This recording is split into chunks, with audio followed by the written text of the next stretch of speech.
గత 3-4 సంవత్సరాల నుంచి అనేక ఇంటర్వ్యూలు, అనేక వీడియోల ద్వారా నేను చెప్తూనే ఉన్నా. బైబిల్ మొత్తంలో పనికొచ్చే 10 విషయాలు చెప్పండి అని.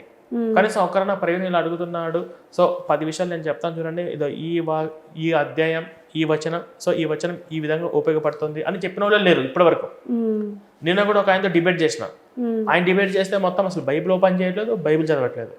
సో ఈ పాస్టర్లందరికీ ఉన్నటువంటి మానసిక జబ్బు, వీళ్ళ మైండ్ ఏంటి అనేది నేను పూర్తిగా పరిశీలిస్తే ఈ భారతదేశంలో ఉన్నటువంటి అత్యంత ప్రమాదకరమైన శత్రువు పాకిస్తాన్ టెర్రరిస్టుల కన్నా వీళ్ళు చాలా డేంజర్. అడవిలో ఉన్నటువంటి క్రూర మృగాల కన్నా, విషపూరితమైనటువంటి సర్పాల కంటే నాకు తెలిసి పాకిస్తాన్ టెర్రరిస్టులే బెస్ట్. వీళ్ళకంటే పాస్టర్లు డేంజర్. రీసెంట్ గా నేను విన్నా అండి, ఒక పాస్టర్ చెప్తుండే నేను ఇప్పుడు వెళ్ళి సువార్త ప్రకటించాలి మొత్తం దేశవ్యాప్తంగా అంటున్నాడు. అది పిచ్చి. సువార్త ప్రకటించడం అంటే ఏంటన్నట్టు? మత మార్పిడి చేయడము. స్వార్థ ప్రకారంగా ఏదో నిజమైన దేవుడు, మేము తాగుబోతులు మారుస్తాం, వ్యభిచారులు మారుస్తాం, దొంగలు చేసే వాళ్ళు మారుస్తాం, వాళ్ళ మారుస్తాం అని చెప్పేసి ఒక ట్యాగ్ లైన్ తగిలించుకుంటూ వస్తారు. ఫస్ట్ స్టెప్ అది. మీరు యేసు నమ్ముకుంటే ఇవన్నీ మారిపోతారు కదా అని చెప్పేసి అట్లాగా బొట్టు తుడిపించడం,